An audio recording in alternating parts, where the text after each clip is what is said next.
Hello guys and welcome back to my channel Sirf IAS. साथियों, lexicon for ethics के 2023-24 के addition में आप सभी का बहुत बहुत स्वागत है। मैं प्रसन्ना वर्मा आज आपके लिए लेकर आई हूँ इसका चैप्टर नंबर 8, जिसका नाम है civil services values and ethics in public administration, उसका पार्ट 4। आइए शुरू करने से पहले चैनल को सब्सक्राइब और बेल आइकन को प्रेस ज़रूर करिए ताकि आपको रेगुलर अपडेट्स मिलती रहें। शुरुआत करेंगे साथियों टॉपिक से। टॉपिक है अपना क्राइसिस ऑफ कंसाइंस का। अब क्राइसिस ऑफ कंसाइंस को समझने के लिए सबसे पहले हमें कंसाइंस को समझना पड़ेगा कि कंसाइंस क्या होता है। भाई देखिए, कंसाइंस आप ऐसे समझिए, इसे डिफाइन करा जाता है bye it's inward looking and subjective character. हम नहीं कहते हैं कि हमारी अंतरात्मा कुछ कह रही है, हाँ, अपने अंदर झांक के देखो। लोग कहते हैं ना, अपनी सोल की बात सुनो। ये सब आप सुनते रहते होंगे, लोग, कई सारे लोग ये बात बोला करते हैं, है ना।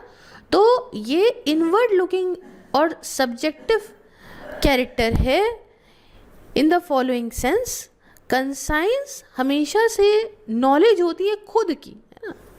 Conscience is always knowledge of our self, अपने बारे में चीज़, अपनी अंतरात्मा या कोई अवेयरनेस, मॉरल प्रिंसिपल्स की जो हम करते हैं। भाई हमें अच्छा काम हम करते हैं, हमारे अंदर से ये निकल के आता है कि हमेशा लोगों की भलाई करो। अब कहीं बुराई, अगर आप कुछ गलत करने जा रहे होगे तो आपको आपकी कंसाइंस अलाउ नहीं करेगी। असेसमेंट ऑफ आवर सेल्फ या मोटिवेशन एक्ट करने के लिए that comes from within us, है ना। ऐसा होता है ना, अंदर से एक आवाज़ आती है कि इस काम को करो, अंदर से आती है ना, और अपोजिशन भी आता है कि ये गलत है, ये मत करो। तो कंसाइंस समझ लीजिए एक इंसान का सेंस होता है ऑफ बीइंग राइट, हाँ, राइट या रॉन्ग, अपने खुद के कर्मों के लिए या अपनी अच्छाई के लिए या बुराई के लिए। एक इंसान का जो इंटेंशन है वो अंदर से ही वो कहेगा कि अरे सुनो, ये काम तुम्हें नहीं करना चाहिए, है ना, ये काम मत करो। तो ऐसा, इतना समझ में आया कंसाइंस। अच्छा, और डिटेल्स इसको समझिए अभी आप, ये कंसाइंस क्या होती है। देखो भैया, थ्रू आर इंडिविजुअल कंसाइंस, है ना, उस कंसाइंस से ही क्या होता है कि हम बहुत ही ज़्यादा डीपली समझते हैं, है ना, अवेयर रहते हैं अपने मॉरल प्रिंसिपल से। हम किसी कार्य को करने के लिए काफ़ी ज़्यादा मोटिवेटेड भी होते हैं उसी ही के माध्यम से, अपनी कंसाइंस के माध्यम से, है ना। एंड हम एक्सेस भी करते हैं अपने कैरेक्टर को, हमारे बिहेवियर को, अल्टीमेटली हमारे खुद को अगेंस्ट दोज प्रिंसिपल्स। तो ये भी हमारे को कंसाइंस हमारी अलाउ करती है इन प्यारी अच्छी चीज़ों के लिए। क्लियर है। अच्छा, एक साइकोलॉजिकल पॉइंट ऑफ व्यू से अगर हम देखें तो कंसाइंस के अंदर इंट्रोस्पेक्शन, अवेयरनेस किसी इंसान के बिहेवियर की, सेल्फ असेसमेंट, ये सब आता है। और being judged by one's conscience can lead to guilt and other punitive emotions. अब क्या है कि मानो आपने कोई काम ऐसा करा जो आपकी अंतरात्मा आपको अलाउ नहीं कर रही थी, तो ऐसे टाइम पे क्या होता है कि जब ऐसा होगा तो आप अंदर से बहुत गिल्टी फील करोगे। अब आपको ये चीज़ पता है, आपको लगेगा कि यार गलत है, मैं तो सज़ा के काबिल, मैंने गलत किया। और फिलोसफिकल में सेंस में, religious view and everyday senses, the notion of conscience के अंदर कुछ सेपरेबल एलिमेंट्स आते हैं। जिस तरीके से, तो मैंने आपको ये तो बताया कि साइकोलॉजिकल में क्या आते हैं। फिलोसफिकल में ऐसे समझिए कि पहला कि कंसाइंस में refer to the moral principles and values जो एक इंसान के पास है। इस सेंस में एक इंसान जो है वो क्या कर सकता है, one can be said to go against conscience where it means going against one basic moral conviction. मतलब अगर यहाँ पे फिलोसफिकल सेंस में तो बात अलग हो जाती है, हमने कंसाइंस को अपने मॉरल प्रिंसिपल्स या वैल्यू की तरह रखा है कि इंसान के व्यक्ति के अंदर है। अगर कोई इंसान कंसाइंस से अपने अलग जा रहा है, हट के काम कर रहा है, इसका मतलब वो अपने बेसिक मॉरल कन्वेंशन से अलग जा रहा है। दूसरी बात कि कंसाइंस रिफ़र हो सकती है ऐसी फैकल्टी जहाँ पे ह्यूमन बींग्स जो है उन्हें ये पता चलता है अपने मॉरल ट्रुथ को लेके। तो अब उस सेंस में तो कंसाइंस भाई साहब ये हो गई। अब कंसाइंस के अंदर क्या है, कंसाइंस के अंदर इन्वॉल्व करता है एक इंसान का प्रॉपर एग्जामिनेशन, उसके खुद की क्या इच्छाएं हैं उसको लेके, उसके एक्शंस को लेके, और ये उसके सेंटिमेंट्स के साथ उसको कनेक्ट करता है। ऑफ सेल्फ इवैल्यूएशन, कभी हम लोग कहते हैं ना कि हाँ, अपने आप में समझो, अपने आप को जानो अच्छे से कि क्या तुम इस काम को करने के लिए सही हो, क्या तुम्हारी अंतरात्मा इस बात को अलाउ कर रही है, क्या तुमने सही करा या गलत करा, ये आपके अंदर से ही आ जाएगा, है ना। जैसे कि आपको गिल्ट होगा, आपको शेम होगा, आप रिग्रेट करोगे। तो ये जो एस्पेक्ट है कंसाइंस का, ये समझ लीजिए पैंग्स ऑफ कंसाइंस के एक एक्सप्रेशन में आपको दिखेगा, जो डेजिग्नेट करता है painful experience of being found morally wanting by the lights off one old self scrutiny. अच्छा, पेनफुल इमोशंस के साथ रहना, जैसे कि गिल्ट के साथ रहना, शेम के साथ रहना, ये सब एलिमेंट्स होते हैं बैड कंसाइंस के।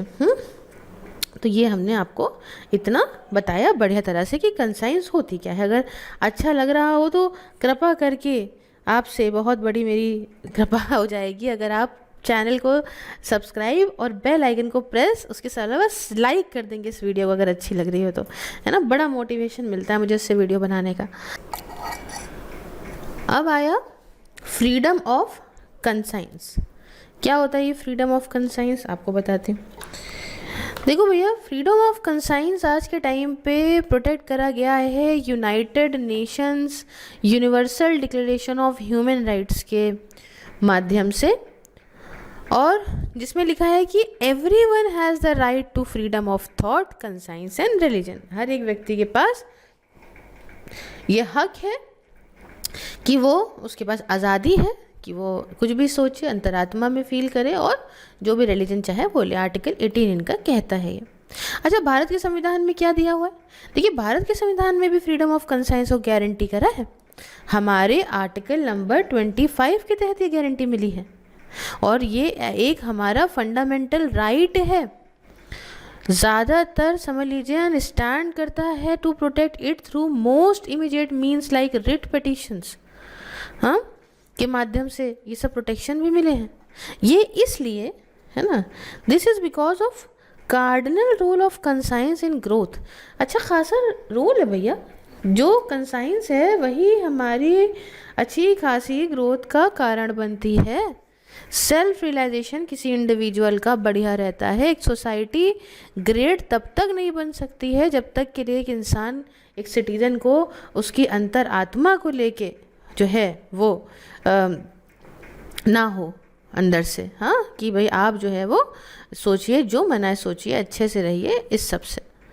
तो ये कुछ कहानी है यहाँ पे फ्रीडम ऑफ कंसाइंस की। अब देखिए और समझिए आगे, नेक्स्ट आता है क्राइसिस ऑफ कंसाइंस। तो इतनी इम्पोर्टेंट है ये कंसाइंस। अब इसके क्राइसिस की क्या कहानी है, थोड़ा सा आप इस बारे में जानिए, आपको मैं बताती हूँ। देखिए, बात ऐसी है कि क्राइसिस ऑफ कंसाइंस एक ऐसी सिचुएशन हो गई जो कि काफ़ी मुश्किल है। ऐसे टाइम आ गया आपके सामने जब आपके लिए ये बात बहुत मुश्किल हो गई डिसाइड करना कि आखिरकार क्या चीज़ सही है और क्या चीज़ गलत है। ये जो टर्म ही कह रहा है ना, क्राइसिस ऑफ कंसाइंस, अब अंतरात्मा आपकी समझ नहीं पा रही है। ये क्राइसिस ऑफ कंसाइंस का टर्म आप तब यूज़ करोगे जब एक इंसान घबराया है, परेशान है। क्यों? क्योंकि अभी ये सोच रहा है कि इसने ऐसा कुछ काम कर दिया जो कि अनफेयर है और मॉरली गलत है, रॉन्ग है, ठीक है। तो ऐसा कुछ कर दिया, अब एक इंसान ऐसा बैठा घबराया है। अच्छा, एथिकल डिलेमा के टाइम पे क्या होता है? In case of ethical dilemma, मैंने आपको जो लास्ट वाले लेक्चर में एथिकल डिलेमा पढ़ाया था ना, कि अब आपके पास दो ऑप्शंस हैं और कोई भी ऑप्शन एकदम पुख्ता नहीं है, आप कंफ्यूज उस टाइम पे गफलत में हो, करें तो करें क्या। तो जब केस ऐसा होता है कि it is a case of ethical dilemma, है ना, अब आपको पता नहीं क्या करें क्या ना करें, बट ऑफन यही केस समझ लो स्ट्रांग हो गया। एथिकल डिलेमा का केस जब स्ट्रॉन्गर सेंस में हम बात करते हैं तो ये क्राइसिस ऑफ कंसाइंस के तहत ही बात आ जाती है। जब यहाँ पे क्राइसिस ऑफ कंसाइंस होती है तो इंसान डरता है कि उसके एक्शन ये अगेंस्ट हो सकते हैं वॉइस ऑफ कंसाइंस के, एंड इस वजह से एथिकली रॉन्ग है। भाई हम कोई काम कर रहे हैं, अब वो काम जो मैंने किया वो हमारी जो अंतरात्मा बोल रही थी उससे बेकार कर दिया, और अब क्या है कि वो चीज़ हमने एथिकली गलत करी। तो इसी तरीके से हम ये कहेंगे कि जो आपका अंतरात्मा बोल रही है, ये जो आपके सामने एक एथिकल डिलेमा जो क्रिएट है, ये क्राइसिस ऑफ कंसाइंस उसी की तरह है, बस उसके एक स्टेप मान लीजिए ऊपर ही है। समझ गए? तो अब इतनी बात समझ में आई। कभी कभी ऐसा होता है कि ना कि हम लोग ऐसे काम नहीं कर पाते इस तरीके से जो हमारी वैल्यूज़ और प्रिंसिपल्स के हिसाब से होता है। अब इसका कुछ एक्सटर्नल वजह हो सकती है क्या, कोई हमारी लालच हो सकता है किसी मटेरियल को लेके हमारा, है ना। तो कभी कभी हम अपनी आवाज़ जो कंसाइंस की है, जो अंतरात्मा आपकी बोलती है, उसको हम किनारे रख देते हैं। हाँ, तो उसकी बात नहीं सुनते और उसके विपरीत जाके काम करने लगते हैं, तो उस समय हमारे साथ गलत हो जाता है। अगर ये करा जाता है मान लीजिए किसी मटेरियल ग्रीड के लिए, तो इससे क्या होता है कि इससे ह्यूमन का नेचर ये डिग्रेड होता है और हमारी जो कंसाइंस है उसे एकदम समझ लीजिए दबा दिया आपने।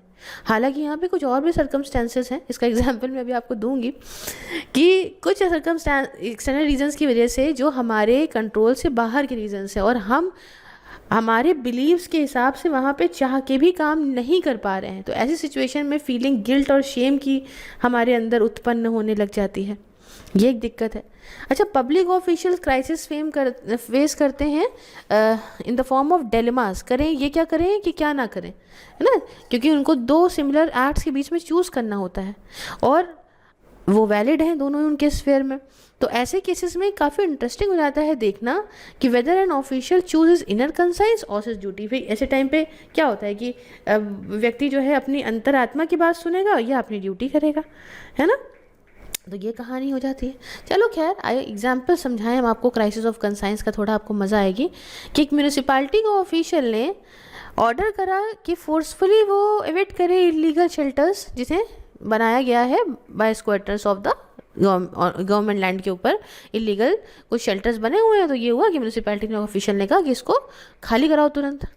ऑफिशियल ने ये चीज़ देखी कि जो लोग उन शेल्टर्स के अंदर रहते हैं वो गरीब लोग हैं, है ना, उन छोटे छोटे उनके बच्चे हैं जिनकी देख रेख वो करते हैं। और ऐसे केस में ऑफिशियल कि अब दिमाग में उस ऑफिसर के दिमाग में फंसा कि अरे यार ये क्या बात हो गई है। हाँ, क्या आपकी अंतरात्मा कह रही है कि चलो टाइम दे दो थोड़ा, भैया थोड़ा समय ले लो, तब खाली कर देना इसको यहाँ से तुम। और अब दूसरा तरफ उसके दिमाग में चल रहा है कि यार सरकार का ऑर्डर हम फॉलो करें, अपनी ड्यूटी परफॉर्म करें, हम करें तो करें क्या, है ना। तो ये चीज़ गफलत जब फंसी तो अब एज एन पब्लिक ऑफिशियल समझे। अच्छा, एक और समझिए, एक पब्लिक ऑफिशियल था रेवेन्यू डिपार्टमेंट में। उसने ये देखा कि कुछ कलीग जो हैं वो कंस्पायर कर रहे हैं to illegally sell a government land. Illegal तरीके से सरकारी ज़मीन को बेचने की बात कर रही है और जो ज़मीन को अलॉट किया गया था एक ऑर्फनेज को। तो इन्होंने ऑफ़र करा, बहुत ही मोटा अमाउंट दिया, ह्यूज सम ऑफ मनी, कि भैया जो है भाई एक पब्लिक ऑफिशियल को इतना कहा गया है कि तुम अपना मुंह बंद रखना और हम तुमको खूब तगड़ा पैसा देंगे। इतनी बात समझ में आई, इस बारे में जो है बात रही। अब बात क्या है कि अब यहाँ पे जो है क्राइसिस ऑफ कंसाइंस फोर्स करेगा ऑफिशियल को कि ये इंफॉर्मेशन पब्लिक डोमेन में ले आइए, है ना, even if it is anonymously. कहा है कि मत बताना, लेकिन क्राइसिस ऑफ कंसाइंस आपसे क्या कहेगा, आपसे कहेगा भैया सुनो, ये पब्लिक ऑफिशियल में बात लाओ पहले, तो ये तुम गलत कर रहे हो, ये तुम्हें नहीं करना चाहिए, नहीं करना चाहिए, नहीं करना चाहिए, आपका ये अंतरात्मा आपकी बोलेगी। इतनी बात समझ में आ रही है आपको? अब ये तो एग्जाम्पल हो गया। अच्छा, इससे हम अपना पर्सनल एग्जाम्पल देते हैं। परसों नरसों की बात थी, जब कुछ आई थिंक 2-3 दिन पहले की बात थी ना, फ्राइडे की बात थी। तो मैंने शेयर मार्केट में एक कॉल ली निफ्टी की। अब वो होते होते होते होते मुझे उसमें कुछ हज़ार का लॉस होने लगा। अब मेरी अंतरात्मा कह रही है अरे रुक जाओ भैया, रुक जाओ, अभी जाएगी ये कॉल ऊपर। लेकिन मैंने कहा नहीं, अगर मान लो नहीं गई तो क्या होगा, बड़ा परेशानी, मैंने बेच दी और वो into 3x ऊपर चली गई। तो कभी कभी मेरी मदर तो कहती है कि जो कंसाइंस है ये एक बहुत ही लाइट आवाज़ आपके अंदर आती है, बहुत ही हल्की सी, बहुत तेज़ तेज़ नहीं आती है। तेज़ तेज़ तो जो आवाज़ आती है आपके दिमाग पे हावी होती है, वो कंसाइंस की आवाज़ नहीं होती। आपका एक अंतरात्मा अंदर से बोलेगी कि अरे यार बेटा तुम ये गलत कर रहे हो, ये गलत हो रहा है ना। तो ये चीज़ होती है। अब यहाँ पे extremes of crisis of conscience क्या है समझिए। ये क्राइसिस ऑफ कंसाइंस की कभी कभी इतनी स्ट्रांग होती है कि लोग फोर्स हो जाते हैं सुसाइड तक करने के लिए। आपको मालूम है, सुसाइड तक करने को वो बिल्कुल रेडी हो जाएंगे। ये तब होता है विद अ फोटो, मतलब ये हुआ with this happened with a photo journalist who was covering apartheid Africa struck with famines. अब हुआ क्या कि एक फ़ोटो जर्नलिस्ट था, वो अपना फ़ोटो खींच रहा था अपार्थीड अफ्रीका के अंदर, और वो क्या हुआ, फेमिन में जो है जो फंसे थे उसमें, यहाँ पे उनकी फ़ोटो खींच रही थी। तो उसके जो प्रोफेशनल एथिक्स थे, तो उस हिसाब से तो ये था कि वो सब फेमिन्स में है ना, उनकी सिर्फ क्लिक करनी है फ़ोटो, आप उनको भैया छूइएगा नहीं, है ना, उस फेमिन रिडन एरिया के किसी इंसान को मत छूइएगा। तो बस छू लोगे आप तो आपको भी हो जाएगा, तब आप क्या करोगे? तो उसके दिमाग में तो ये सब चीज़ चल रही थी। लेकिन अब मामला क्या हुआ कि अब छोटे छोटे बच्चों की उसको मदद भी करनी थी। अब वो छोटे छोटे बच्चों की मदद कर ही नहीं पा रहा है, वो बड़ा परेशान है। हालांकि इसने जो फ़ोटो खींची तो उसने पूरे पूरे विश्व के कंसाइंस को हिला दिया। वही फ़ोटो खींच के अगर आप डालोगे सोशल मीडिया पे तब सब लोग देखेंगे उसको, तो ये ऑब्वियस सी बात है ना कि क्या कहते हैं, पूरा विश्व आपके साथ हो जाएगा, पूरे विश्व को हिलाने भर के लिए काफ़ी है ये बात, है ना। लेकिन कुछ दिनों के भीतर, है ना, ये तो चलो बात सही है, लेकिन अब क्या है कि वो जो बच्चा था वहाँ पे, वो बच्चे को सेव नहीं कर पाया, बचा नहीं पाया, तो ये क्राइसिस ऑफ कंसाइंस क्रिएट करा उसके अंदर। अच्छा, कुछ दिनों के भीतर जब वो अफ्रीका से वापस आया तो इसने सुसाइड कर ली। सुसाइड क्यों कर ली? गिल्ट के मारे सुसाइड कर ली कि मैं उसको बचा नहीं पाया। और ये पर्सन, उसका नाम था केविन कार्टर। क्या नाम था? Kevin Carter. खैर, अब एक बात सवाल यहाँ पे उठता है जो मैं आपको समझा दूँ कि कौन से ऐसे तरीके हैं, ways to resolve crisis of conscience. क्या तरीके हैं जिनसे हम ये क्राइसिस ऑफ कंसाइंस को जो है रिजॉल्व कर सकते हैं? आइए, अगर इसको मैं आपको समझाने बैठ जाऊं तो बात ऐसी है कि हालांकि यहाँ पे कोई स्पेसिफिक तरीका नहीं है डील करने का क्राइसिस ऑफ कंसाइंस के साथ में, but in general crisis of conscience ये रिजॉल्व कुछ तरीक़ों से हो सकती है। जैसे कि जब हम क्राइसिस ऑफ कंसाइंस है हमारे पास, मतलब हमारे अंदर, एंड हम कोशिश कर रहे हैं इस बात को आंसर करने का कि हम एक हार्ड मॉरल क्वेश्चन को, तो हमें खुद से सवाल पूछना पड़ेगा कि आखिरकार क्या चीज़ सही है, क्या चीज़ जस्टिस वाली है, किस तरीके से हम यहाँ पे बैलेंस कर सकते हैं, इक्विटेबल कर सकते हैं चीज़ों को। ठीक है, तो ये एक बात यहाँ पे आती है। दूसरा कि take utmost approach to ensure equity and justice, है ना। आप ऐसा करिए कि बिल्कुल अटमोस्ट अप्रोच ऐसी बढ़िया लीजिए जिससे इक्विटी हो, जस्टिस हो, मर्सी हो, काइंडनेस हो, कंपैशन हो सारे ही ह्यूमन काइंड के लिए, जन समाज के लिए। इमोशनल इंटेलिजेंस हम आपको पढ़ा चुके हैं ऑलरेडी, तो इमोशनल इंटेलिजेंस ये आपको अंदर से मजबूती देगी, इंटरनल स्ट्रेंथ देगी, जिससे आप काम कर पाओगे अच्छे से, इंटीग्रिटी के साथ, और एडवर्स सिचुएशन में भी खड़े रहोगे।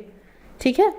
उसके बाद इमोशनली इंटेलिजेंट लोग वो परसुएट करते हैं दूसरों को, रिजॉल्व करते हैं कन्फ्लिक्ट को, इसलिए क्राइसिस ऑफ कंसाइंस ये सॉल्व करी जा सकती है दूसरी इमोशनल इंटेलिजेंस की मदद लेकर। चलिए आगे चला जाए। अगला टॉपिक है हमारा मॉरल फ्री स्पेस का। क्लियर है? देखिए, इसमें पहले सब समझते हैं, बेसिक समझते हैं। देखिए, as Einstein is reported to have said, ऐसा कहते हैं कि आइंस्टाइन ने कहा कि things should be as simple as possible but no simpler. तो बहुत सारी ऐसी बिजनेस प्रैक्टिसेस हैं जिन्हें अनएथिकल माना जाता है एक सेटिंग में, बट हो सकता है दूसरे सेटिंग में एथिकल माना जाता हो। तो ऐसी एक्टिविटीज़ ना ही ब्लैक हुई, ना ही वाइट हुई, ना ही पूरी तरह से ख़राब हुई और ना ही पूरी तरह से अच्छी हुई, जो ऐसी चीज़ें हुई। ठीक है, बट ये ऐसी जगह पे आ गया जिसे हम लोग कहते हैं ना मॉरल फ्री स्पेस। तो अब ना पूरी तरह से ब्लैक है, ना पूरी तरह से वाइट है, तो एक क्या हो गया, ये ग्रे जोन हो गया ना एक, है ना। ये ग्रे जोन जिसे हम लोग कहते हैं, ये समझ लीजिए, जैसे हम लोग मॉरल फ्री स्पेस कहते हैं। यहाँ पे कोई टाइट प्रिस्क्रिप्शंस नहीं होते हैं किसी कंपनी के बिहेवियर के लिए कि ऐसे ही करो या ऐसे ही करो। एडमिनिस्ट्रेटर्स, मैनेजर्स ये अपने खुद के कोर्सेज चार्ट कर सकते हैं जब तक के लिए, as long as they do not violate core human values, जब तक के लिए कोर ह्यूमन वैल्यूज़ ना वायलेट हो रही हूँ तब तक ये लोग अपने हिसाब से काम कर सकते हैं। जैसे ह्यूमैनिटी की, ह्यूमन डिग्निटी की रिस्पेक्ट बेसिक राइट्स की, गुड सिटीजनशिप की, ये नहीं अफेक्ट करनी चाहिए बस। तो अभी आप समझ रहे हो कि मॉरल फ्री स्पेस क्या है, क्लियर है। अब इसमें पहला अंदर समझते हैं कि कुछ एग्जाम्पल पहले समझ लेते हैं, उसके बाद हम ऑर्गेनाइजेशनल इंटीग्रिटी को समझेंगे। सबसे पहले इस मॉरल फ्री स्पेस के आप एक एग्जाम्पल समझो मेरे माध्यम से। देखिए, कुछ इंडियन गवर्नमेंट जो कंपनीज़ हैं ये अपॉर्चुनिटी देती हैं ऑफ कंपैशनेट एम्प्लॉयमेंट की एम्प्लॉय के बच्चों को।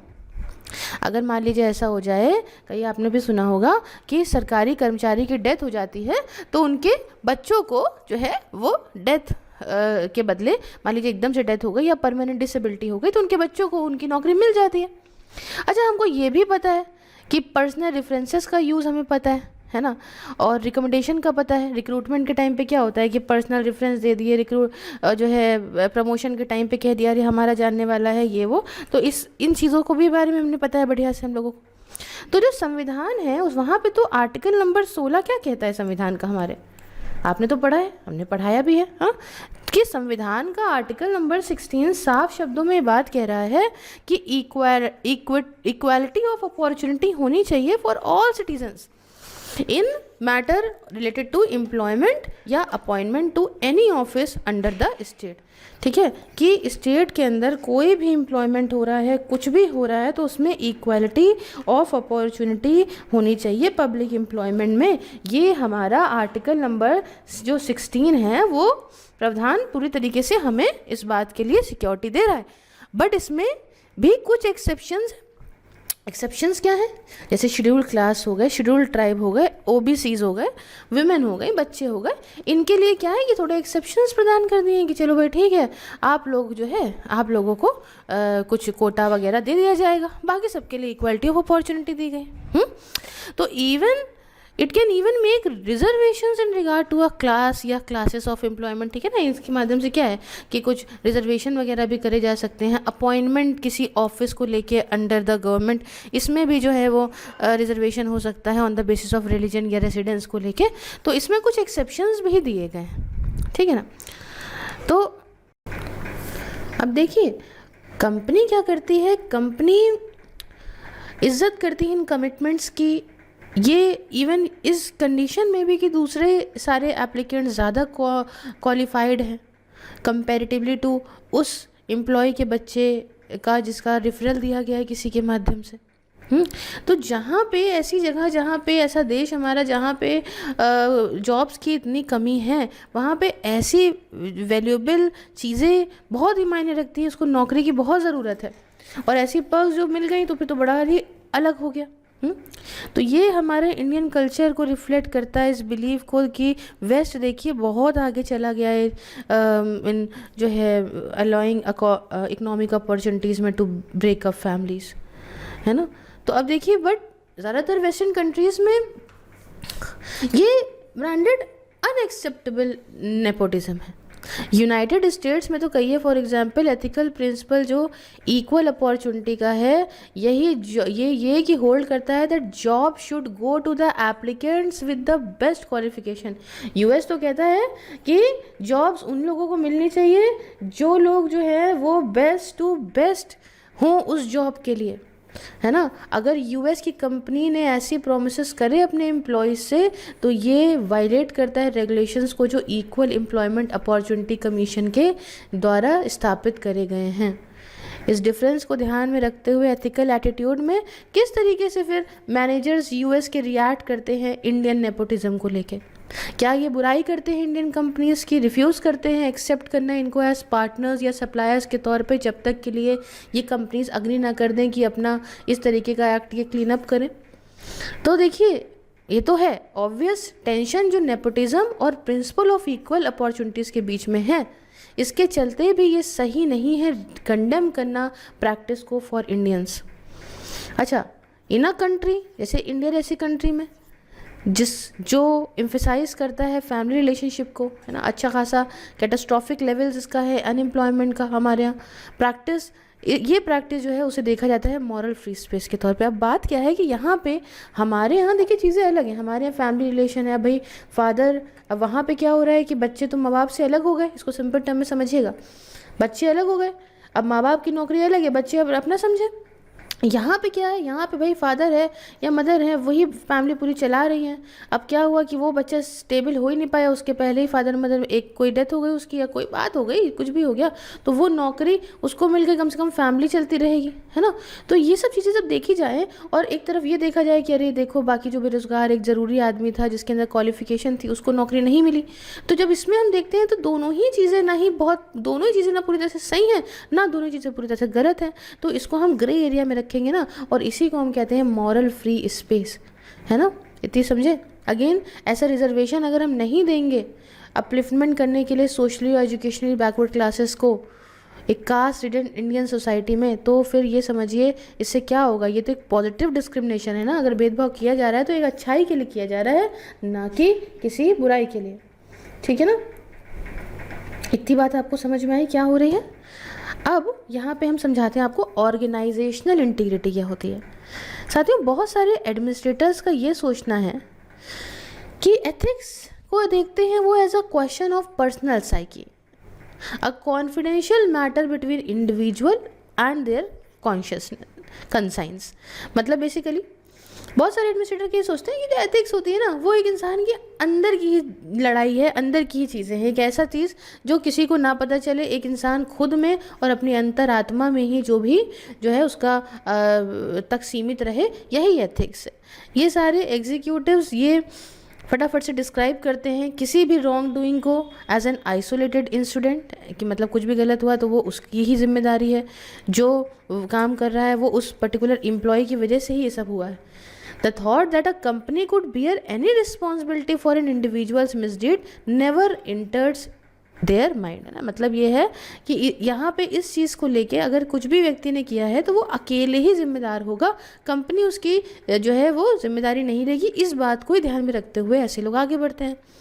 Ethics after all has nothing to do with the management, है ना, इनका ये कहना है। इनफैक्ट एथिक्स अब इनका तो ये कहना है कि भाई एथिक्स का मैनेजमेंट से क्या लेना देना, वो तो तुम्हारी खुद की चॉइस थी, लेकिन इनफैक्ट एथिक्स का सब कुछ लेना देना है मैनेजमेंट से।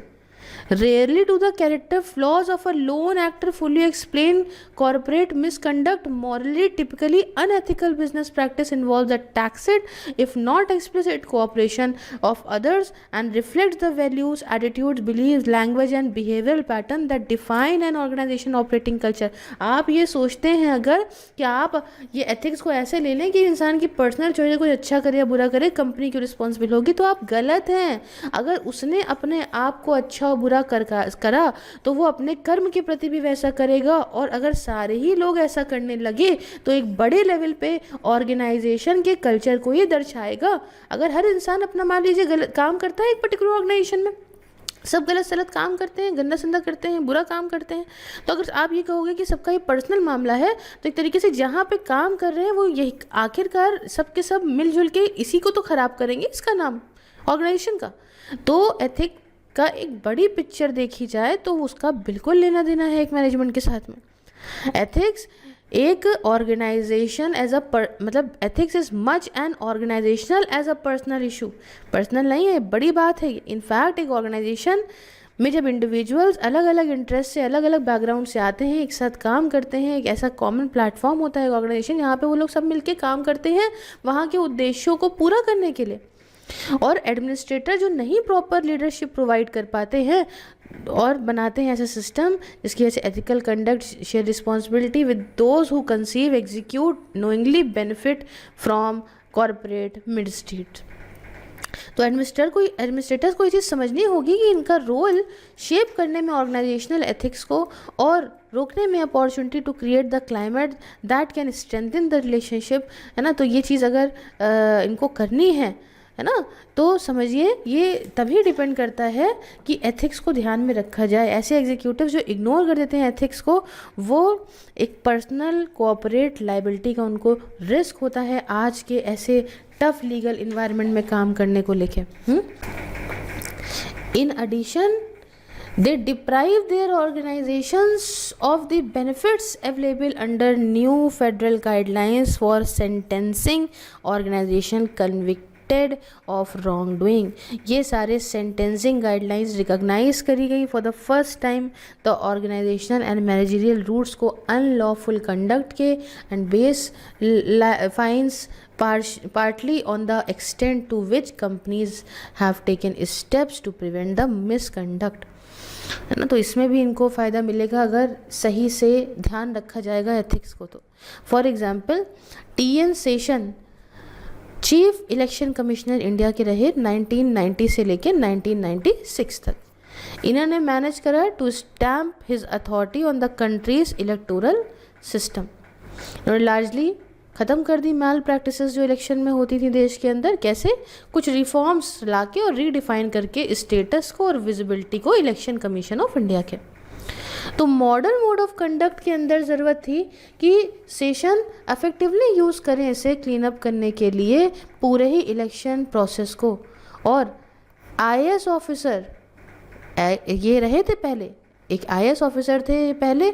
इन्होंने सर्व करा था एज 18th कैबिनेट सेक्रेटरी के तौर पे 1989 में. इन्होंने मैक्सेसे अवार्ड भी पाया था फॉर गवर्नमेंट सर्विस 1996 में.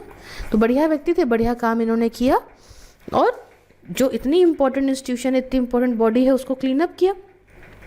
तो ऑर्गेनाइजेशनल इंटीग्रिटी समझे. अब लॉयल्टी टू अ लीडर क्या होता है? देखिए, आपने ये चीज़ सुनी होगी कि अगर कुछ जीतना है तो आप क्या करो, लॉयल्टी को सबसे ऊपर रखो, हर चीज़ से ऊपर लॉयल्टी को रखो. वफादारी बहुत ज़रूरी है. लॉयल्टी लिंक है with success in people, many people's mind. आप शादी भी करते हो तो क्या कहते हो कि भैया मेरा पार्टनर लॉयल होना चाहिए. क्यों? है ना, क्योंकि हर एक व्यक्ति, हर एक लीडर डिमांड करता है लॉयल्टी को और बदले में क्या होता है, and in turn this demand is linked with a special competence. But loyalty leader के प्रति ये ओवररेटेड है, इवन डेंजरस भी है. अब ऐसा नहीं है कि लीडर तुमको गलत लेके जा रहा है, तुम उसका साथ दिए पड़े हो. बहुत सारी दफ़ा हुआ क्या कि हम देखते हैं कि सरकारी और कॉरपोरेट क्राइम्स जो होते हैं, ठीक है, वो या तो बहुत ही लालच की वजह से होते हैं, है ना, through out the ranks, and from solitary crimes of few misfits. अब क्या है कि ऊपर वाले लोग मान लो बहुत लालच में हैं तो वो सारे क्राइम करते हैं. बट कुछ स्टडीज़ ये भी दिखाती हैं कि अनएथिकल बिहेवियर ऑर्गेनाइजेशंस के अंदर ये मोस्टली वजह होता है by believe in and too much loyalty जो हो जाती है ना to a great leader who turns out to be a morally compromise. बहुत सारी लॉयल्टी नहीं रखनी, आपको इनके द्वारा दिए गए अच्छे कार्यों को करना है. लेकिन आप अब सोचो कि मैं तो इनके प्रति एकदम नतमस्तक हो जाता हूँ, एकदम मॉरली इनके ही लिए लॉयल हूँ और तो कुछ है नहीं, तो यहाँ पे मोरालिटी कॉम्प्रोमाइज़ कर जाएगी. ठीक है ना, वो ये और दिक्कत होगी, क्राइम होगा. अब बहुत सी जो बहुत ही प्रतिष्ठित पर्सनालिटी, बड़े बड़े मैनेजर हैं, पहले तो अट्रैक्ट कर लेते हैं एम्प्लॉयज़ को और तब उसके बाद उनसे और ज़्यादा डिमांड करने लगते हैं और ज़्यादा डिमांड करते हैं, जब तक के लिए एम्प्लॉय का बिहेवियर एक ऑब्वियस मॉरल लाइन को क्रॉस नहीं कर देता. बहुत सारे मिसकंसेप्शंस आते हैं, अंडरलाई करते हैं लॉयल्टी मिथ को. बट सबसे ज़्यादा इम्पोर्टेंस जो होता है seems to be the expected link between demanding loyalty and possessing talent. तो एक तो हो गया जिस हिसाब से व्यक्ति है उसकी चीज़ पे भरोसा करके आप उसके प्रति लॉयल रहें. आप आँख बंद करके नहीं लॉयल रहेंगे उसके प्रति कि जो कह रहा करते जाओ, बहुत ही फेक पर्सनैलिटी दिखा दी उसने आपको.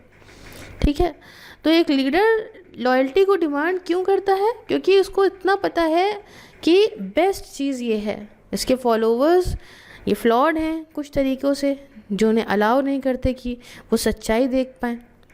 रियल ऑर्गेनाइजेशन में जो होता है कि लीडर्स के पास सारे आंसर्स नहीं होते एंड फॉलोवर्स जो है उनके पास ज़्यादा रिस्पॉन्सिबिलिटी भी है देन ब्लाइंडली सिर्फ सबमिट करना टू मतलब नतमस्तक नहीं हो जाना है टॉप चेन के व्यक्ति के सामने. सिर्फ और भी चीज़ें हैं आपके लिए करने के लिए. Organizations are not set up as perfect hierarchies in which a leader swoops down from high to make declarations of brilliance which loyal employees follow. Leadership does not come merely from one or two individuals. Leadership सिर्फ एक या दो individual से नहीं आती जो कि top hierarchy पे काम कर रहे हैं, बट जो है उन लोगों से आती है जो कि प्रॉपर पूरे ऑर्गेनाइजेशंस में फैले हुए हैं. तो जितना ज़्यादा फॉर्मेशनल लीडरशिप स्टाइल होगी, ठीक है, जो फोकस करेगी on working together with employees to produce superior work, इससे क्या होगा, बेटर ऑर्गेनाइजेशनल आउटकम आएगा देन हीरोइक। सिर्फ हीरो जैसा लीडर नहीं चाहिए हमको, हाँ, जिसका ऐसा हीरोइक लीडर जिसका लॉयल क्रू है ऐसा नहीं चाहिए। Allowing employees to speak up, लोग भी बोले, एम्प्लॉयज़ भी बोले, एक्टिव पार्ट इन डिसीजंस में ऑर्गेनाइजेशन के, तो ये दिखाया जाता है। इससे क्या होता है, इफेक्टिव स्ट्रैटेजी बनती है पूरी इंडस्ट्री में, बढ़िया बढ़िया जो है सब अच्छा अच्छा रहता है और कर्म भी बहुत ही अच्छे हो जाते हैं, ऑर्गेनाइजेशन भी आगे की तरफ बढ़ता है बढ़िया से, ठीक है। तो ये स्ट्रैटेजी ये अनकंफर्टेबल हो सकती है मैनेजर के लिए, क्यों? क्योंकि इसका मतलब होता है ना कि आपको नेगेटिव फीडबैक भी सुनना पड़ेगा ना। दूसरी तरफ ये पर्टिकुलरली जो है हेल्पफुल नहीं होगी ऐसे व्यक्ति को जो कोशिश कर रहा हो अकम्प्लिश करना कॉम्प्लेक्स टास्क को, to be expected to possess masterly powers and ability to perform every task perfectly बिना इनपुट के किसी और से, लेकिन हम ही सब कर लेंगे, हम ही सब कुछ करके दिखाएंगे, हम ही करके दिखाएंगे, है ना, और तो कोई कुछ कर ही नहीं सकता, मेरे अलावा तो कोई है ही नहीं, मुझे कोई सारा कुछ करके दिखाना है। तो अगर ऐसा कुछ रहेगा तो ऐसे व्यक्ति के लिए भी ये बेकार है। खैर, लॉयल्टी एज ए लीडर समझ गए क्या है। अब conflict of development versus conflict of tradition, ये क्या है समझिए। देख किस तरीके से एडमिनिस्ट्रेटर डिस्कवर करता है लिमिट्स को मॉरल फ्री स्पेस की, है ना, कि ये है मॉरल फ्री स्पेस, इसके बाद हम आ जाएंगे ब्लैक एरिया में जो ख़राब है, इसके पास हम आ जाएंगे वाइट एरिया में जो सही है। तो ये लिमिट्स हम कैसे तय करेंगे, है ना, किस तरीके से हम फ़र्क जा पाएंगे value in tension with their own from one that is intolerable के बीच में। तो helping administrator develop good ethical judgement, है ना, कि भाई जिससे एडमिनिस्ट्रेटर्स अच्छा एथिकल जजमेंट लें। इसमें कंपनीज को जो है ये है कि क्लियर रहे, अपने कंपनीज अपनी कोर वैल्यूज़ को लेके क्लियर रहनी चाहिए, कोड ऑफ कंडक्ट को क्लियर रहें, समझ रहे हैं। But even the most explicit set of guidelines ये भी हमेशा आंसर्स नहीं प्रोवाइड कर सकती। That is especially true in the thorniest ethical dilemma. मान लो बहुत ही ज़्यादा गफलत में बंदा पड़ा, एक्सट्रीम डेल्मा में है, एथिकल डेल्मा में है, जिसमें इन विच host countries ethical standards are not only different but also seem lower than the one in home country। तो एडमिनिस्ट्रेटर ये रिकॉग्नाइज करेगा दैट जब कंट्री जो है when countries have different ethical standard, दो कंट्री है, कहीं आपके यहाँ अलग है, सामने वाले के अंदर अलग है, तो दो कंट्रीज़ में जब अलग अलग एथिकल स्टैंडर्ड दिखते हैं तो यहाँ पे दो तरह का कन्फ्लिक्ट आता है जो कॉमनली निकल के आता है। और दोनों ही कन्फ्लिक्ट में क्या होता है कि कुछ अपनी अपनी लाइन ऑफ रीजनिंग है। तो पहले तरह के कन्फ्लिक्ट में तो ये आता है जो कहता है कि conflict of relative development. Ethical standard conflict होता है क्यों?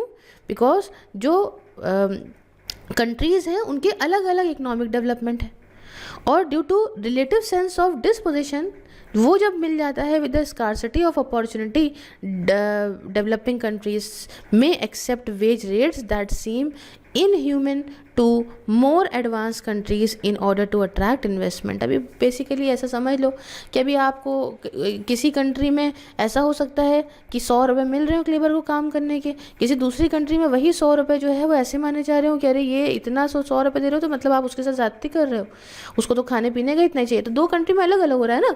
तो as economic condition developing country में वो बढ़ेंगी तो ये कन्फ्लिक्ट भी यूजुअली कम हो जाएगा, क्योंकि अभी यहाँ पे तो जितना पैसा मिल रहा है इतना भी नहीं मिल सकता था इसको।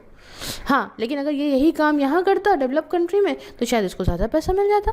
तो वो तो डिपेंड करता है कि इकोनॉमिक एक्टिविटीज़ बढ़िया हो, पैसा आने लगे तो देश के अंदर ये कन्फ्लिक्ट कम भी हो जाएगा। अच्छा, सेकेंड टाइप ऑफ कन्फ्लिक्ट क्या होता है? सेकेंड टाइप ऑफ कन्फ्लिक्ट ये है कन्फ्लिक्ट ऑफ कल्चरल ट्रेडिशन का। अब इसमें फॉर एग्जांपल सऊदी अरेबिया है, दूसरी कंट्रीज से विपरीत ये अलाउ नहीं करता औरतों को कि वो एक कॉरपोरेट मैनेजर बने। इंस्टेड विमेन काम कर सकती हैं कुछ ही प्रोफेशन में, जैसे एजुकेशन में, हेल्थ केयर में।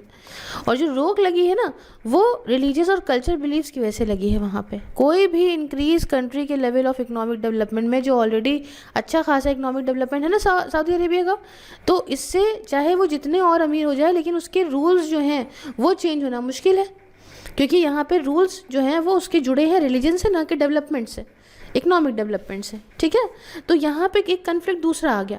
तो अब जब ये हमें रिजॉल्व करना है कन्फ्लिक्ट ऑफ रिलेटिव डेवलपमेंट, तो एडमिनिस्ट्रेटर ये सवाल पूछेगा कि क्या हम would the practice be acceptable at home if my country were in a similar stage of economic development. जब देखो बात समझो, इसको ऐसे एग्जाम्पल समझो, ये वाला आप समझ गए ट्रेडिशन वाला, और ये वाला, इसको बहुत ही सिंपल से मैं बता देती हूँ, आप समझ जाओगे। देखो 100 रुपये लेबर पा रहा था सपोज करिए इंडिया में, उसी काम को करने के यूएस में मान लीजिए इसको 500 रुपये मिल रहे हैं। हाँ, तो अब जब ये चीज़ देखी जा रही है ना, लेकिन अब यहाँ पे फ़र्क क्या है, क्योंकि इंडिया के अंदर इकोनॉमिक कंडीशंस यूएस के बराबर नहीं है, तो यहाँ पे जो उसको मिल रहा है इतनी शॉर्ट चीज़ में भी, तो ये उसके हिसाब से सही है। लेकिन चूंकि अगर आप ऐसे कंपेयर करो तो यूएस वाले कहेंगे अरे अरे 100 रुपये में तो कुछ नहीं होता, हम ये तो 5 गुना कम पैसा मिल रहा है, तो परिवार कैसे चलाएगा। लेकिन ये इकोनॉमिक डेवलपमेंट पे इसका प्रभाव पड़ेगा। तो जब हमारी कंट्री भी डेवलप हो जाएगी यूएसए जैसी, तो हम भी 500 रुपये दे पाएंगे। तो ऐसी सिचुएशन में यहाँ पे व्यक्ति को ये चीज़ सवाल पूछना होगा कि क्या हमारी कंट्री जब ऐसी बनेगी, यूएसए की जैसी बन गई, तब भी हम इतना ही पैसा रखेंगे कि नहीं, है ना। तो 1980s में भारत की सरकार ने बहुत तगड़ा लड़ा था टू इम्पोर्ट द कीबा गिलीस इंटेरो वेलवॉम, जो एक वियोफॉर्म, जो एक ड्रग था, जाना जाता था एनॉर्मसली इफेक्टिव था लड़ने के लिए डिसेंट्री से, but one that had been banned in the United States because some users experience side effect। अब यही हमारे यहाँ तो वो ज़रूरत थी ना उस समय, हाँ, डिसेंट्री के लिए, तो वो दवाई तो हमको चाहिए थी। लेकिन अब मामला क्या था कि यूएस में उस ड्रग को बैन किया गया था। क्यों? क्योंकि बहुत सारे यूज़र्स ने जो है उसके साइड इफ़ेक्ट उस समय वहाँ झेले थे। लेकिन हम भाई बहुत चाह रहे थे उस ड्रग को, क्योंकि हमारे से वो ठीक कर सकता था। तो अब ऐसे टाइम पे, हालांकि डिसेंट्री कोई बड़ी प्रॉब्लम नहीं थी यूनाइटेड स्टेट्स के अंदर, लेकिन इंडिया के अंदर क्योंकि सैनिटेशन की प्रॉब्लम इतनी है, तो इससे एंडेमिक लेवल इस डिजीज़ का और बढ़ गया। तो क्या ये अनएथिकल था कि ऐसा ड्रग हम मंगा रहे हैं जो बैन है यूएस में, या फिर रैशनल पीपल ये कहते हैं कि मतलब देखो, on the contrary rational people should not consider it unethical not to do, है ना। वो कहेंगे नहीं अनएथिकल क्यों होता है, इससे हमें आराम ही तो मिलेगा, वहाँ पे तो कुछ ही जगहों को साइड इफेक्ट हो गए हैं, तो इससे क्या दिक्कत है। तो अप्लाई आर टेस्ट समझते हैं कि क्या United state earlier stage of development में उसने ये ड्रग को यूज़ करा होगा इसके साइड इफ़ेक्ट होने के बावजूद भी। और हाँ, इसका आंसर है बिल्कुल येस, बिल्कुल। बट बहुत सारे ऐसे भी एग्जाम्पल हैं जब सिमिलर क्वेश्चन का आंसर नो भी रहा है। अगर मान लो इस साइड इफ़ेक्ट हल्के फुल्के हैं, तो अगर डेंजरस साइड इफ़ेक्ट हैं इस ड्रग के ट्रीटमेंट से, तो उसके बेनिफिट से ज़्यादा उसके साइड इफ़ेक्ट हैं, तो ये बिल्कुल एक्सेप्टेबल नहीं होगा ना कि वो रिस्क हेल्थ स्टैंडर्ड्स को हम इग्नोर कर दें। But while I write this, I am sure that there must be something more swirling in your mind.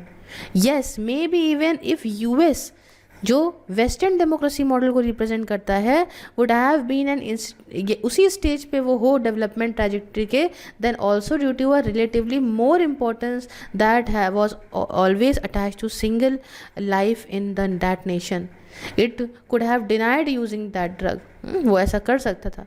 दो ये फैक्ट भी हमें पता है ना, ये डिबेट होने वाली बात है, as how can one prove, है ना, ये बात कैसे प्रूव करे कोई व्यक्ति की यूएस या for that matter western democracies हमेशा इनका ऐसा एटीट्यूड है कि वो ह्यूमन लाइफ ज़्यादा वैल्यू करती हैं as means and not as ends, है ना। तो and the most important debatable question could be that how can one prove that India, जो साउथ नेशंस को रिप्रेजेंट करता है, उसके पास ऐसा एटीट्यूड नहीं है कि हम जो है वो इंसान को एज अ मीन्स यूज़ कर रहे हैं, एज अ एंड यूज़ कर रहे हैं। तो बहुत सारे सवाल उठते हैं, डिपेंड करता है। डेवलपमेंट में भी ऐसा नहीं है कि सेम डेवलपमेंट है तो उनके यहाँ कुछ अलग होगा, हो सकता है कि उनकी ज़रूरत पड़े इसकी तो वो करें, फिर हम ये देखें कि भैया ज़रूरत पड़े तो ठीक है, लेकिन उसकी अच्छाई ज़्यादा हो बुराई कम हो, या अगर बुराई बहुत ज़्यादा है अच्छाई से तो फिर उसको नहीं यूज़ करेंगे। ऐसे बहुत सारे सवाल उठते हैं। तो अब आता है एक बात एथिकल ब्रेकडाउन का। फिलहाल आप ये समझ गए थे ना कन्फ्लिक्ट ऑफ ट्रेडिशन, तो आप समझ गए थे, सऊदी अरेबिया का एग्जाम्पल मैंने दिया था। एथिकल ब्रेकडाउन क्या है समझिए। देखिए, इंडिया जैसी कंट्री में जहाँ फ्लेक्सिबल एटीट्यूड है करप्शन को लेके, है ना, भ्रष्टाचार को लेके, वहाँ पे एथिकल ब्रेकडाउन ये एक तरीके से वे ऑफ लाइफ बन गया है। हर एक सेकंड ये होता है, हर एक सेक्टर में होता है, हर एक देश के कोने कोने में होता है, ठीक है ना। मतलब लोग अंधे हो जाते हैं सरकार, हम देखते हैं कि dying in the government medical clinics में मर रहे हैं, या पॉलिटिकल पार्टीज़ क्या कर रही हैं, अपने फ़ायदे के लिए पब्लिक फंड्स का यूज़ कर रही हैं पर्सनल बेनिफिट के लिए, है ना। तो अब आप देखते हैं ना, कोई नेता बना और नेता बन के जो है बढ़िया उसने फॉर्च्यूनर निकलवाई, 2 तोले की 5 तोले की सोने की चेन पहनी, किसी ने देखा तो उसने आवाज़ उठाने के बजाय ये कहा कि नेता बन गए तो भैया आ गया, नेता ही बनो, देखो नेता नगरी वाले। लेकिन यार है तो आप सबका पैसा ना। तो यहाँ पे बहुत ही फ्लेक्सिबल एटीट्यूड हो गया करप्शन को लेके। Businesses which disregard the wishes of their customers fade away into oblivion, says management books. Yet customers पूरे ही religions of India के ये ऐसे लिए जा रहे हैं, अनएथिकल बिजनेस प्रैक्टिसेस इनके साथ करी जा रही। एट अ टाइम जब बिजनेस कोशिश करते हैं रिटेन करने के अपने कस्टमर्स को, रो कस्टमर बेस मेरे पास ही रहे, है ना, कि वो कंपटीशन में किसी और कंपनी के पास ना चला जाए, जब बिजनेस ये कोशिश करते हैं, तो अब ये आता है, it make sense to ponder how poor treatment of customer affect them और does it affect them all. मतलब अब ये सवाल उठता है, एक तो हम ये कह रहे हैं कि सारी कंपनीज अनएथिकल तरीके से कस्टमर्स को एक्सप्लॉइट कर रही हैं, लेकिन कंपनी कोशिश भी तो करती है ना कि मेरे ही कॉम्पिटिटर के पास मेरा कस्टमर ना चला जाए। तो ऐसे टाइम पे तो उनके साथ उन्हें अच्छा बिहेवियर करना पड़ेगा। तो अब एक सवाल देखिए, दोनों तरफ का सवाल उठ रहा है ना, कि क्या करा, पुअर ट्रीटमेंट करोगे तो चला जाएगा, और वैसे कह रहे हैं कि फॉर ग्रांटेड लिए जाते हैं। Otherwise what is rational behind the ever growing number of consumer complaint? क्या वजह है जो इतने तेज़ी में कंप्लेंट बढ़ती हैं suppliers of goods and services के अगेंस्ट, बिल्डर से, ब्रोकर से, फाइनेंशियल प्रोडक्ट्स के, रिटेलर्स से, ट्रैवल एजेंट्स से, टू टेलीकॉम सर्विस प्रोवाइडर्स को। तो आपका क्या कहना है? तो व्हाट डू यू से, आप क्या कहोगे किसी वेंडर को जो वैसिलेट करता है in taking responsibility for a defective product? से एक कोई मिलिट्री इक्विपमेंट था which may be have its own set of drastic consequences थे उसके, besides extinguishing the life of the patriotic soldier using it, है ना। मिलिट्री कोई इक्विपमेंट था, किसी वेंडर से लिया गया, अब वो ऐसा खतरनाक निकला कि सोल्जर की जान भी उससे जा सकती थी, या उसके कुछ साइड इफेक्ट थे। या भाई आपने उसमें देखा होगा अभी जो पिक्चर आई थी उसकी जवान, शाहरुख खान की, तो उसमें जो चीज़ दिखा रहे थे ना, या फिर users to refund for service not rendered, है ना। मतलब भाई मान लो वेंडर कहता है कि हम रिफ़ंड नहीं देंगे उन सर्विसेज का जो हम जो है मतलब मान लो कोई सर्विस देने का वादा किया था, अब आपने पैसा दे दिया, अब आप कह रहे हो वो सर्विस तो आपने हमें दी नहीं, तो हमको रिफ़ंड चाहिए, तो कह रहे हैं हम नहीं देंगे। या फिर फार्मास्यूटिकल कंपनी है जो एक ड्रग ऐसा लाई जो पूरी तरीके से कंप्लाई नहीं कर रहा है गाइडलाइंस के, क्लिनिकल ट्रायल्स के, तो क्या इम्प्लीकेशन होंगी बिजनेस करने की बिना बिजनेस एथिक्स के? देखिए जब बिजनेस एथिक्स के बिना कुछ होता है ना, तो कंज्यूमर को बहुत बड़ा इसका भुगतान करना पड़ता है ना। तो एक सवाल उठता है, क्या जो कंज्यूमर आखिरी में उस प्रोडक्ट को पा रहा है उसको भुगतान पड़ेगा? हाँ, इस सवाल लगभग ये सवाल का जवाब हाँ है। बट लंबे वक्त में देखा जाए ना तो बिज़नेस को भी इफेक्ट पड़ेगा। जब वो सारे कंज्यूमर्स कनेक्टेड है ना, जब उनको ज़्यादा लोगों को नुकसान होगा, उससे दिक्कत होगी, डिससेटिस्फाइड होंगे वो, तो वो हर जगह पे एक एक करके तो बताएंगे ना कि अरे भैया हमें बड़ा नुकसान हुआ, ये चीज़ तो बिल्कुल नहीं यूज़ करने वाली, उस कंपनी का ये तो बिल्कुल ना लेना। समझ रहे हैं आप? तो ये सारी चीज़ें इसके अंदर आती हैं। तो ये मॉरल फ्री स्पेस में आप एथिकल ब्रेकडाउन तो समझे। अब कुछ अनएथिकल प्रैक्टिसेस जो कॉमन है इंडिया के अंदर, वो आपको मैं बताऊंगी। एक तो इलीगल मेडिकल प्रैक्टिशनर्स। देखिए गरीब लोग जो होते हैं, अनपढ़ लोग जो होते हैं, जो बहुत सारे एपिडेमिक्स डिजीज़ेस को फेस करते हैं क्योंकि आसपास गंदगी होती है, वो सोचते हैं कि हमारी दवाई सस्ती मत दी आ जाए, ठीक है ना। अब भैया ना हम लोग कहते नहीं वहाँ पर तो कोई झोला छाप डॉक्टर है, तो अब हर एक कोने में कोई ना कोई बैठा ही है। अब हालांकि सरकार ने डिक्लेयर करा है ऐसे इलीगल बिजनेस, लेकिन इनके पास, ऐसे लोगों के पास दूर दराज शहरों में, क्या दूर दराज आप देखिएगा तो लाइसेंस नहीं है, सर्टिफिकेट नहीं है, लेकिन क्या हो रहा है कि जो है ये दवाइयाँ बांट रहे हैं और लोग सोचते हैं सस्ते में दवाई ले लें ठीक हो जाएंगे। अब बेचारे वो लोग खाते हैं, अब उन पे आप क्या इल्ज़ाम लगा दोगे? रिस्पॉन्सिबल होंगे नहीं आफ्टर साइड इफेक्ट के, रॉन्ग ट्रीटमेंट के, ना डिग्री है ना कुछ। हाँ अच्छा, दूसरा है मिलावट, फूड अडल्ट्रेशन। देखिए सबसे आम बात ये है, इलीगल बिजनेस इंडिया के अंदर, एक्सेप्टेड इलीगल बिजनेस है इंडिया में, जो लोग कहते नहीं यार इसमें हाथी की लीद मिली होगी, हाँ, लेकिन वो जान रहे हैं, लेकिन इसके खिलाफ कोई बड़ी आवाज़ नहीं उठ रही है। जो मैगी नाम है, मैगी, अब समझिए मैगी ने क्या लीड मिला था इसमें, लेड, कितने टाइम तक लोग बच्चे सब खा रहे थे, कुछ साल पहले पेप्सी कोला इन सब में था कि high level of pesticides residue होता है।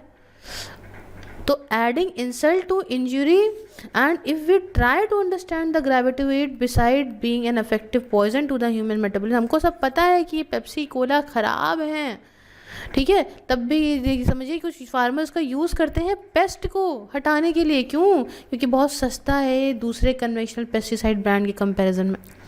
मोस्ट रीसेंट केस जो डील करता है इस ब्रेड एडल्ट्रेशन केस से, ये लाया गया था CSC रिपोर्ट में। फूड मैन्युफैक्चरर्स मिक्स करते हैं पोटेशियम ब्रोमेट को आटे में, ताकि इलास्टिसिटी और स्ट्रेंथ जो आटे की है, डो की है, वो और मजबूत हो। इंग्रेडिएंट से क्या होता है कि जो प्रोसेस है इस ब्रेड को बनाने का बहुत तेज़ी में बढ़ जाता है, फूल जाता है ना। तो बेक्ड, और एक ये जो बेक्ड गुड्स हैं इनमें वाइट कलर बढ़िया आता है।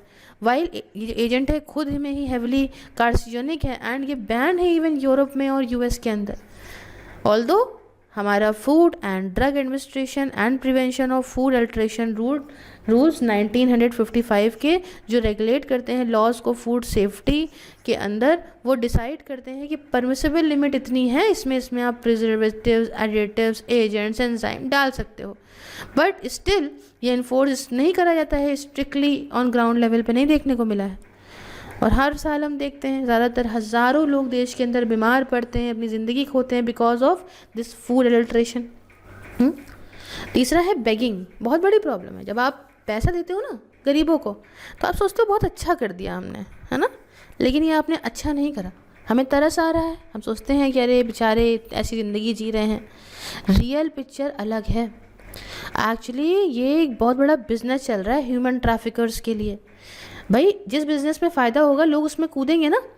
तो लोग ज़बरदस्ती बच्चे चुरवाते हैं, लोग जो हैं उनको पटियाते हैं कि तुम भीख मांगो, हैं, नहीं तो हाथ पैर तोड़ के भीख मंगवाते हैं। तो ये मनी को निकालने का आसपास के निकलने वाले लोगों से ये बहुत बड़ा बिजनेस है। अगर आप मना करोगे तो आज जो सच में भिखारी है वो ये सोचेगा कि हाँ ठीक, आज से आने वाले कुछ साल में मैं तो ऐसा हो गया, मैं अपने बच्चों को ऐसा नहीं बनाऊंगा। लेकिन जब उसको लगेगा कि अरे भैया, दो तरह के लोग हैं ना, एक तो पकड़ पकड़ के भीख मंगवा रहे हैं, एक वो खुद भीख मांग रहा है, खूब सारे बच्चे पैदा कर रहा है, वो कह रहा है भैया जो है इन सबसे भीख मंगवाओ टकाटक, इन सब में फ़ायदा है। तो जब उसको नहीं मिलेगा तो उसको लगेगा नहीं भैया काम धंधा कर लो, भीख ना मांगो, क्योंकि भीख मांगने में आराम से बैठे हैं।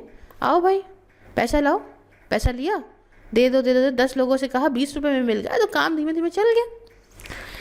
तो यहाँ पे begging is a down right illegal, but लोग को ये बात पता ही नहीं है हमेशा से ही।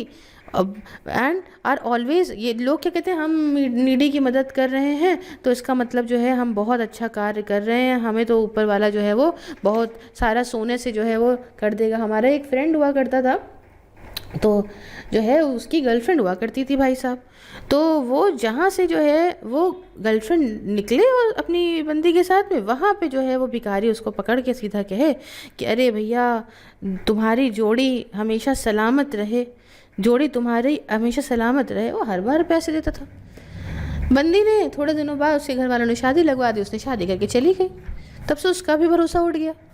तो कौन सी दुआएं मिल रही हैं, कुछ नहीं हो वैसा, लेकिन वो सभी को दुआ दे रहे हैं। तो आप भगवान का काम नहीं कर रहे हो, भगवान ने काम, उसे खाना खिला दो, उससे कहो भाई काम करो, हाथ पैर आजकल लोगों के पास हैं, लोग काम नहीं करते हैं।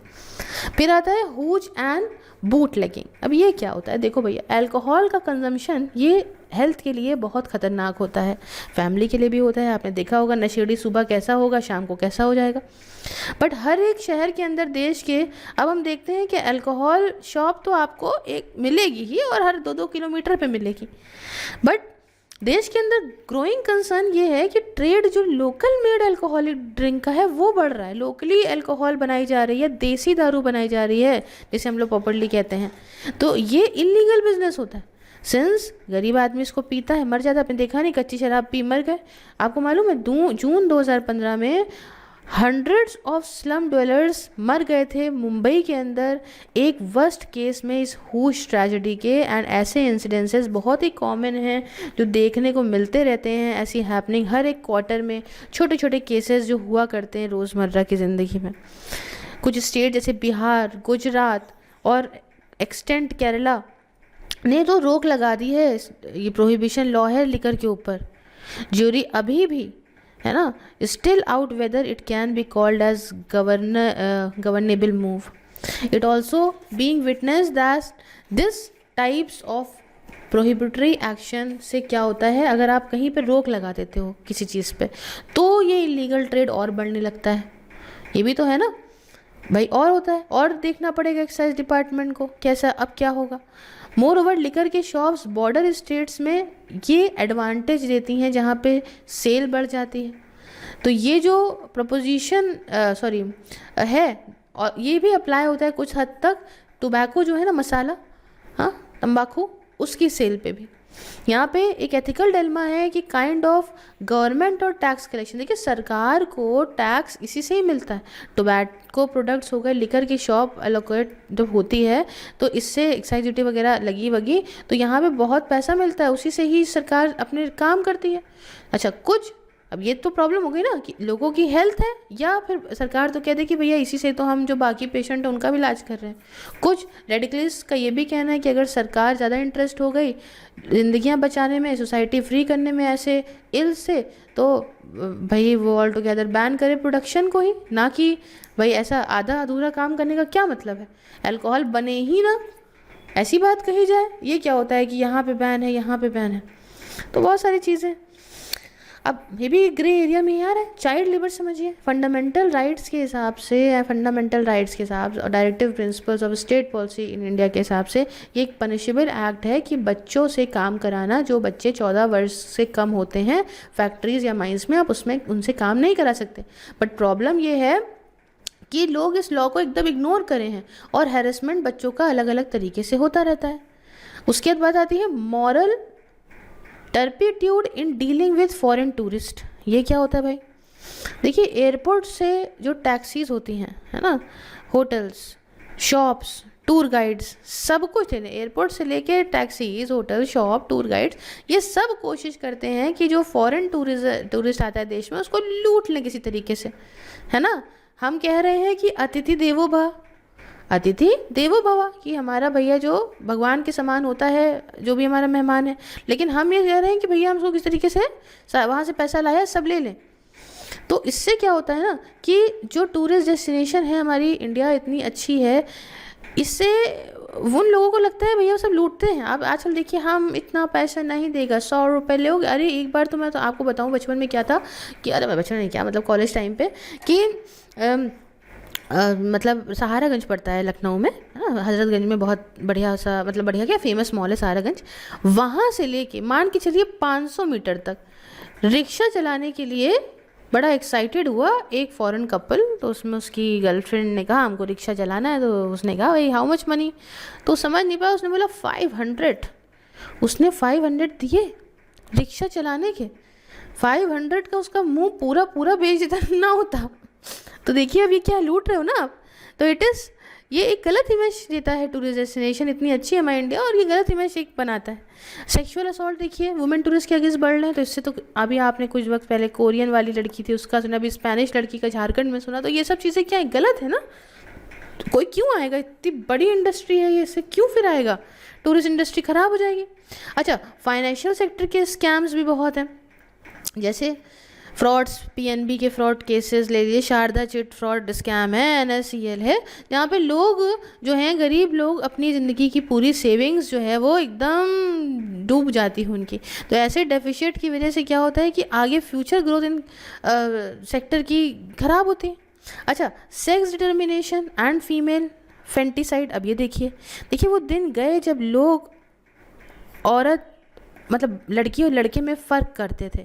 हर एक बच्चा, आपको बताएं, हर एक बच्चा जो होता है स्पेशल होता है, प्रीशियस होता है अपने पेरेंट्स के लिए। लेकिन तब भी इंडिया के कुछ ऐसे हिस्से हैं जो अभी ओपन माइंडेड नहीं हैं। कुछ तो बहुत ओपन माइंडेड है, कुछ बहुत बैकवर्ड है। यहाँ पे कुछ ऐसी जगह भी हैं, कोने हैं देश के अंदर, जहाँ पे लड़की को, फीमेल चाइल्ड को अनवांटेड मानते हैं और माँ के पेट में ही मार देते हैं। बताइए, माँ से आप पैदा करा रहे हैं और लेडी को ही मार रहे हैं। तो ये जो लॉ है वो स्ट्रिक्ट पनिशमेंट देता है उनको जो इलीगल ये एक्ट करते पकड़े गए सेक्स डिटर्मिनेशन का, कि भैया जो है बताओ भ्रूण लिंग जांच करनी है हमको कि लड़की है कि लड़का है, ये चीज़ जैसे ही आपने करते हुए पकड़ी गई तो आपको तुरंत ही जो है वो ये एक इलीगल प्रैक्टिस है, आपको सज़ा मिलेगी। पता कर लिया लड़की है तो अबॉर्शन करा दिया। अनफॉर्चुनेटली फीमेल फीटस ये अभी भी मारा जा रहे हैं, मालूम है, और या मार देते हैं ये, या फिर बच्ची हो गई तो उसको उठा के फेंक दिया इधर उधर। लड़कियों से बहुत बहुत बहुत अच्छा चलता है परिवार, लेकिन वही है दिमाग में सोच बदलो देश बदलेगा। फिर एक दिक्कत है प्रोस्टिट्यूशन। देखिए अलग अलग मॉडल्स हैं पूरे विश्व भर के अंदर कंट्रोल करने के लिए सोसाइटल मिलेंस को। अच्छा, स्कैंडिनेवियन नॉर्डिक जो देश हैं इनमें ये लीगल है कि आप सेक्स खरीद के करिए, वाइल साउथ अमेरिका जैसे यूएस जैसी जगह में ये जो है इलीगल है टू सेल सेक्स। ठीक है ना, अभी यहाँ समझिएगा, स्कैंडिनेवियन नॉर्डिक नेशंस में it is illegal to buy sex, while in nations of South America and US is illegal to sell sex। और लेकिन कुछ कंट्रीज जर्मनी और गैम्बिया जैसी हैं जहाँ पे प्रोस्टिट्यूशन लीगल है, बट दूसरे पार्ट ऑफ द वर्ल्ड में इंक्लूडिंग इंडिया इसे एक इलीगल ट्रेड माना जाता है। और ऐसी कंट्रीज़ ये सफ़र कर रही हैं बहुत सारे फ्रॉम ग्रोइंग रेड एरियाज़।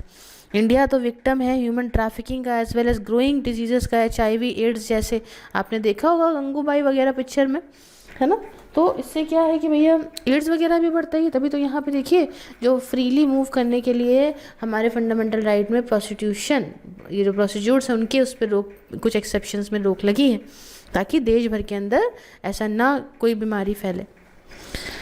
उसके बाद आता है मूवीज़, CDs, DVDs की पायरेसी की मार्केट। अब देखो ज़्यादातर मोस्ट ऑफ अस हम समझ भी नहीं पाते हैं कि जब हम CD ऐसी या DVD ऐसी लेकर आते हैं जिसमें हम जो है वो पिक्चर देख रहे हैं बैठ के, तो ये इलीगल है।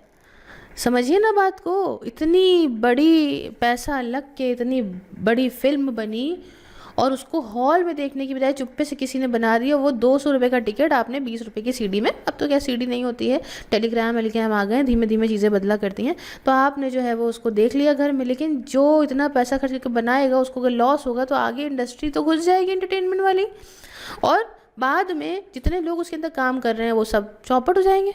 हाँ, तो ये गलत है। अच्छा, और एक बहुत बड़ी दिक्कत काउंटर फीटिंग की। देखो भैया पॉपुलेशन का बढ़ना, इनइक्वालिटी का बढ़ना लोगों के बीच में, ये कहा जाता है ये बहुत बड़ा रीज़न है जो इलीगल बिजनेस डुप्लीकेट सामान का बढ़ रहा है।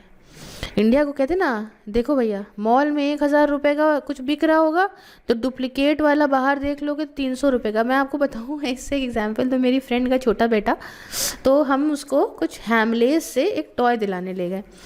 टॉय दिलाने वो कुछ ऐसे घोड़ा वोड़ा था, हवा हवा भर देते हैं, तो कितने का वहाँ पे 2500 रुपये का। ये टॉय दिलाते वक्त तो मेरे प्राण निकल गए, लेकिन चलो ठीक है कोई बात नहीं, छोटा बच्चा था, दिला दिया किसी तरह दिल पे हाथ रख के।